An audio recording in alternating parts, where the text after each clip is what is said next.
Hey guys, happy Easter. This week I am trying a flower challenge. It is the April 7-day flower challenge. Use the hashtag #flowerchallengekc if you want to post it and share it on Instagram. And if you do it in your stories, I'll be sharing some of your work there as well. So flowers are a little bit difficult for me. I'm going to be using unsplash.com for some of my photographs that I'll be using. So stick around and I'm going to show you my daisy process in watercolor. Hey everyone, welcome. It's Kelly here. So if you are following me on Instagram, you may have seen that we have a April 7-day flower challenge, and today is day 1. And if you go back here to my post from Saturday, this is our flower challenge list. So day 1, which is today, is a daisy, and I'm going to do this for you in watercolor. And I can't wait to see what you guys come up with for yours. I am going to be posting a picture as well for Daisy if you want to use that, but Unsplash is great, and that's where I got the one that I have. And if you want more information, if you just go to my bio, right here, paint flowers with us, join the challenge, 7-day challenge. If you missed the first day, feel free to pop in anytime and take a look at the challenge. Sorry, I don't have an app for this, so but anyway, the information is right here, and these are all of our days. The big thing is, if you want me to see it, just make sure you hit hashtag #flowerchallengekc when you post your flower, and feel free to tag me at Kellie Chasse Fine Art _ where am I? Kellie Chasse _ Fine Art. If you want to tag me, and I'm going to be sharing some of your work in my stories this week as well. All right, so I have my flower here. I found it on Unsplash, and just want to show you what I did really quickly here. Get rid of my layers in my Procreate app. So this is the flower I'm going to be doing, and the first thing I want to share is this layer here. So this is the shape of our flower. So that's what I'm going to start with, and I have my watercolor paper here. Put that on there. I've got these sectioned off, so I'm going to do 2 on 1 sheet, so it's about a 5x7 size, but feel free to do any size you want, and feel free to do any flower that you want. Let's see, so you have, it's almost angled a little bit, so it's more of like this oval type shape, and that's a little ovally off. So that's roughly the shape that I'm going to do. And then if we go into my next layer, I did do some things in advance for you to try to help out. So you can see we have our, whoops, this one here. Nope, that one. I'm still getting used to my Procreate apps. So we have our circle here in the middle, or another oval shape that's pretty much, if you look at this here, it's almost in the center, but maybe down a little bit more here, and this doesn't have to be exact, you guys. So we have an egg so far, and then I have my, whoops, turn on this layer. You can see we have our petals, and I'm not going to do these all the exact same way here, but we have our petal coming out, maybe one here, one out this way, and that one almost touches this one here. Oops, I'm a little off on that one. That's all right. Out. And they're actually, some of these are more pointed, and some are more rounded. I don't really have a separation in here, so you know what? I'm just going to make us another one kind of hidden in behind. And we have this one that's more pointed. Maybe another one underneath that we barely see. Where are we here? And then here. I'm a little off on that one too. Back down. Pointed. This one kind of crisscrosses in around, it looks like, underneath. And then we have one that comes underneath here and goes this way. Did I miss this one? I think I missed this one. This one comes out. Oof, I'm a little off on that one too. Right there.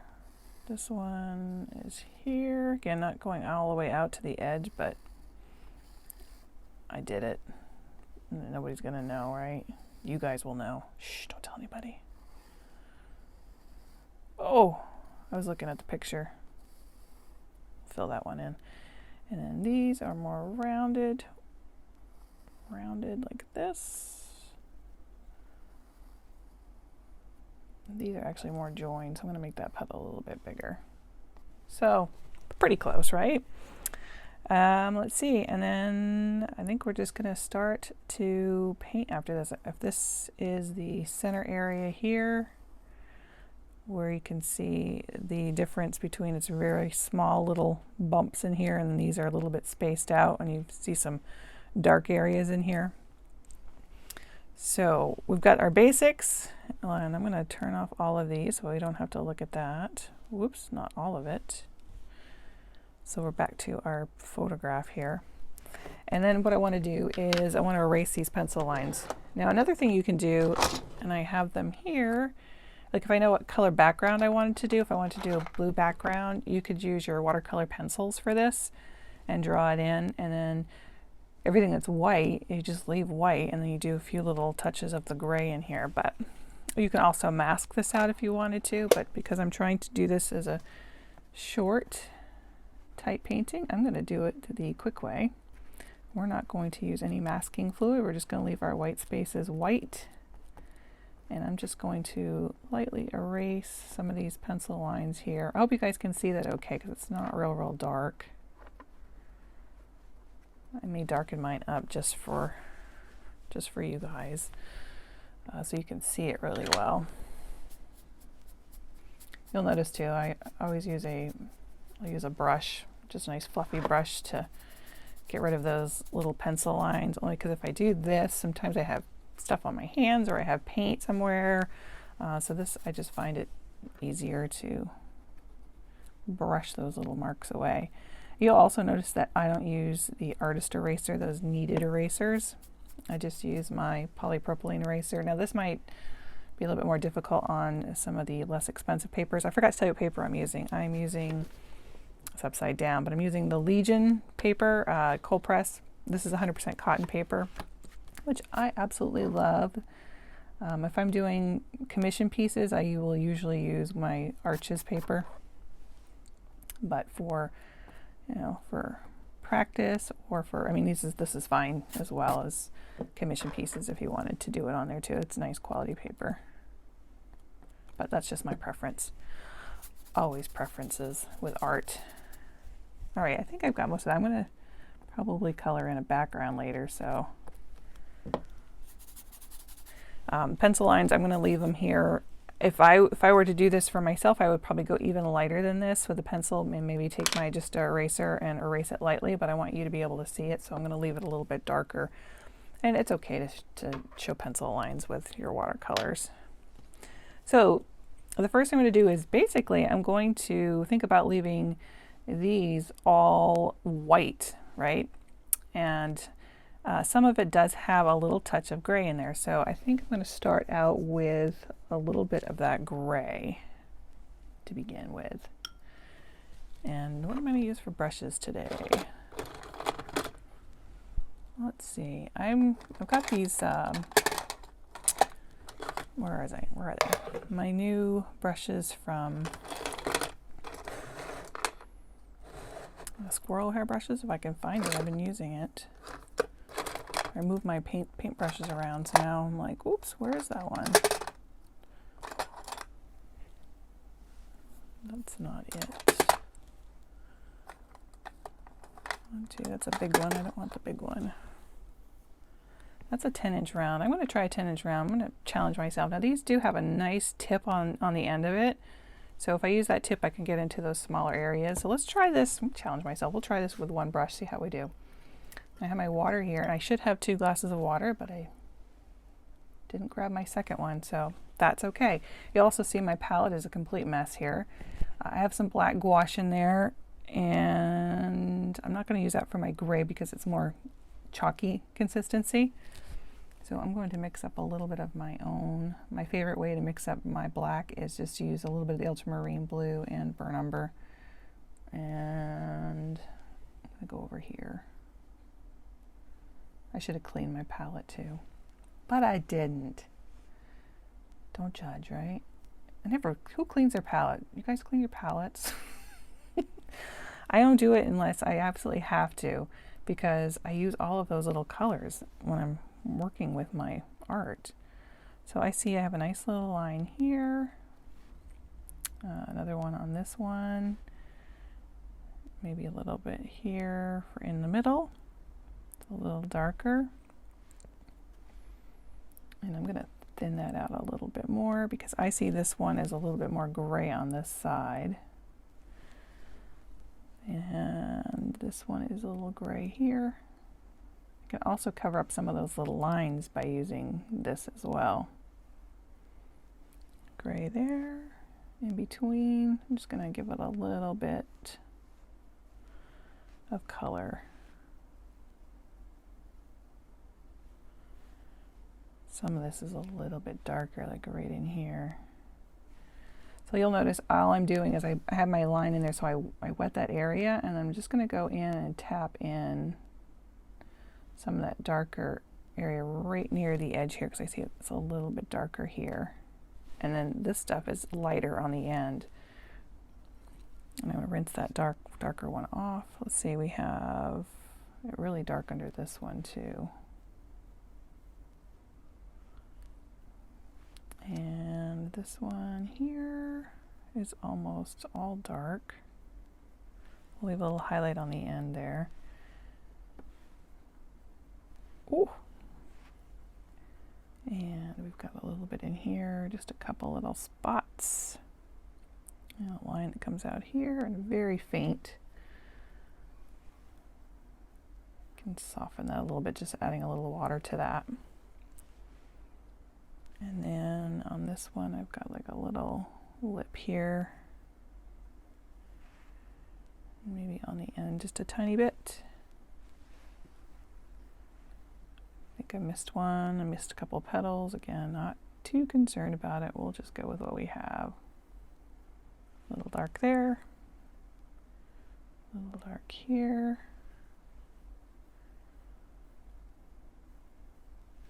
Now I'm just going to add a couple more to this one and here. So that's really all you need. Not much on there. And because this area here is not touching any of these areas, I can let this dry, continue to dry, and I'm going to go into some of this area in the middle. And I think I'm going to do a little bit of yellow. Color yellow is that one? I can't remember the name of this one. If you want to know what it is, it's in the Cotman kit. This is the watercolor Cotman kit that I'm using. Love this one too, especially if you're just starting out. This is like a perfect little kit, usually under $20 everywhere you go, and you can get them on sale for like 15, I think, sometimes. And they only have 12 colors in it, so it's perfect when you're starting out, so you don't have to do a ton of color mixing. So if you want to know what color that is, I can look it up for you afterward. I think because I know this one's lemon yellow. Can't remember off the top of my head. So in the center here, there's really no white space. So I'm just going to fill in, yeah, I'm going to fill this in the center area first. And you can see here I actually touched a little bit of where it was wet, and that's the magic of watercolor, so that will just blend into this area. And again, I'm not being too fussy with this. I'm going to be okay with that. And then the area here has a little bit of dark values in there, so we'll paint around those. So I'm going to go directly into my color again, a little bit heavier, so it's not quite as watery. Guess it didn't make much of a difference though, did it? It's still not much of a difference in value. So I'm going to do a little bit more dotting here, and then I'm going to wait for this to dry. Let's see if it's as dry up here. A couple of these taller pieces sticking up. That one's still wet there, but these are pretty dry. And then we have some darker values in here as well. So we'll use maybe a little yellow ochre and a little bit of the 𝓗𝓪𝓹𝓵. And I'm just going to tap a little bit in here. Not too much. See how that's all blurry? It's actually a nice way to be able to paint when you're first starting out because you're not painting every single thing. And then I've got some darker values in here where these are meeting up.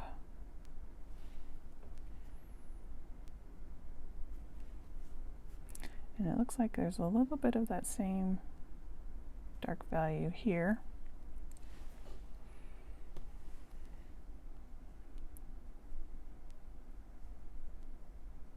And I'm going to let some of this dry.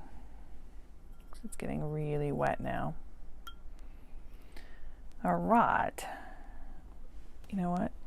I'm going to plug in my heat gun here. I should have done this before so we can make sure that we're drying fast enough. That way you don't have to wait for me. Okay, so I'm just going to use my little Darcy heat tool. It's not quite as noisy as a blow dryer. And I just have to plug it in.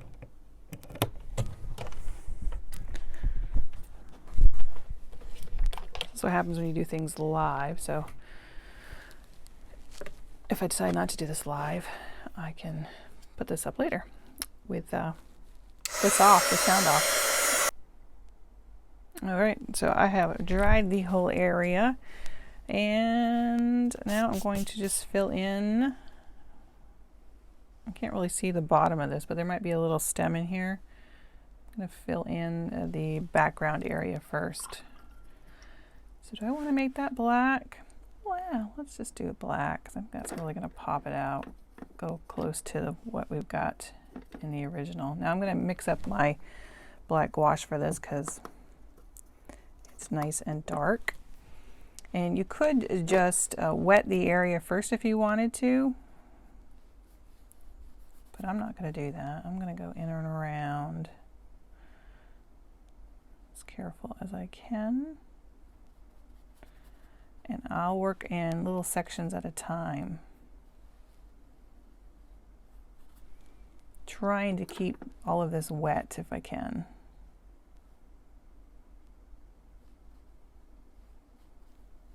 If I keep going into this, I can make sure that that area is wet.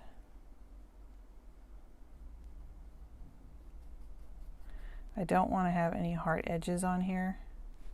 Whoops.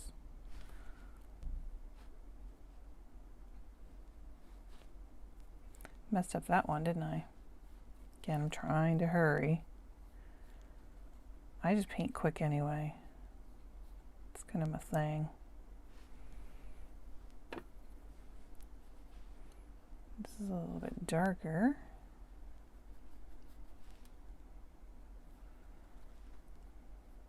Again, if I tap a little bit up in here, keeping that wet. And that way we'll get that nice smooth transition here. It seems to be a little lighter, so let's get a little more in here.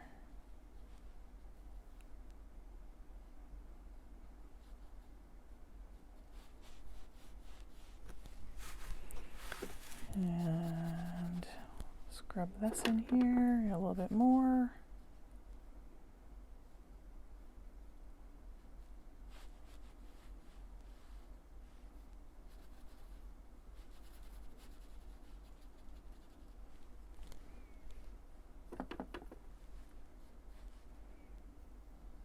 Again, trying to keep that area wet so that this doesn't dry while I'm still working on this. So if I just drag a little bit of that over there, I can keep that area wet while I'm blending. Otherwise, you'll get those hard lines where one area starts to dry and the other is still wet, and you'll get lines that you don't want.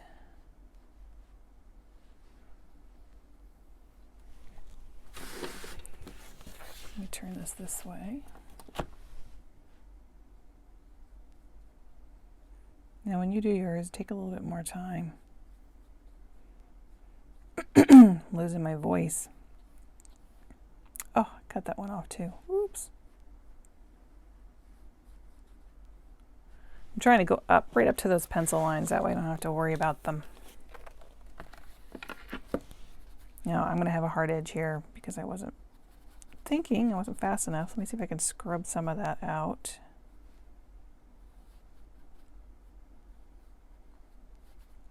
I was thinking, but I just wasn't thinking fast enough. If I re-wet this area, watch what this will do. Re-wet it a little bit, go in a little darker, see if I can soften that edge a little bit more. I think that one was out here like this. Can't remember now.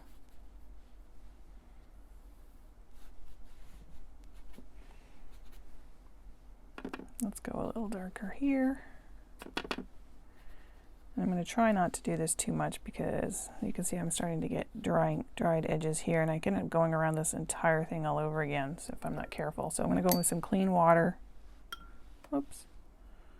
And go right up to this part. Let's see if I can salvage that. Look at me, I don't even have a tissue out. Suck that one up from yesterday, or for tomorrow's. So we have it here. I think what I'm going to do, I think this is kind of a neat thing to do when you're working with this stuff wet like this. I'm going to take my smaller brush and I'm just going to tap in a little bit of water here.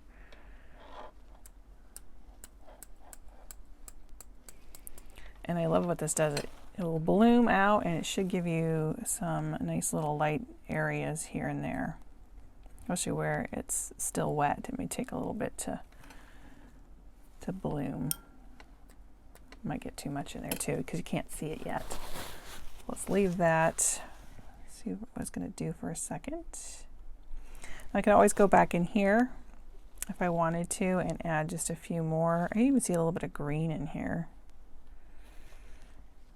Or you can also add a little bit of white. Do I have my white gouache? I do have my white gouache. This is what gouache looks like, by the way. Let's put a little in the tray here where the green is. And I'm going to pick up a little bit of that on the tip of my brush. Mix up a little bit of that green in there with it. And I'm going to just go around a few of these areas. Maybe do some dots in here.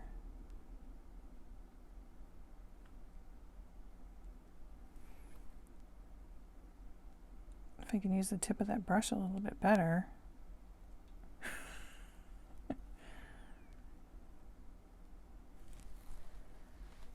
Okay, I think that's good. And you don't have to get super detailed with this stuff. Let's hit that with a dryer again.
And then if we want to, we can do a nice dark stem. You can barely see it. Let's add a little tint of blue to that. Let's go on this one. And it's coming right underneath here.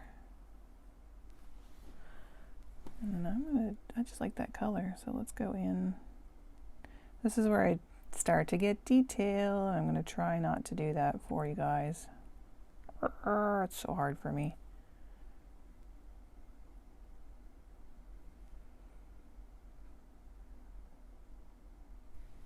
All right, I'm going to call it done. There you go. I can't wait to see what you guys come up with for your daisies. And you know, I could take this and go a lot further with it. I could maybe add some pen and ink to it. So don't be surprised if you see that later on, maybe popping up on my Instagram page. I might do that. So if you guys are, if you guys want to, make sure you hit the @KellieChasse_fine_art in your stories and use the hashtag #flowerchallengekc, and I'll be sure to see yours. All right. Hope you guys have a wonderful Easter. Spend time with your family. Thanks for being here today, and we'll see you guys tomorrow. All right. Bye.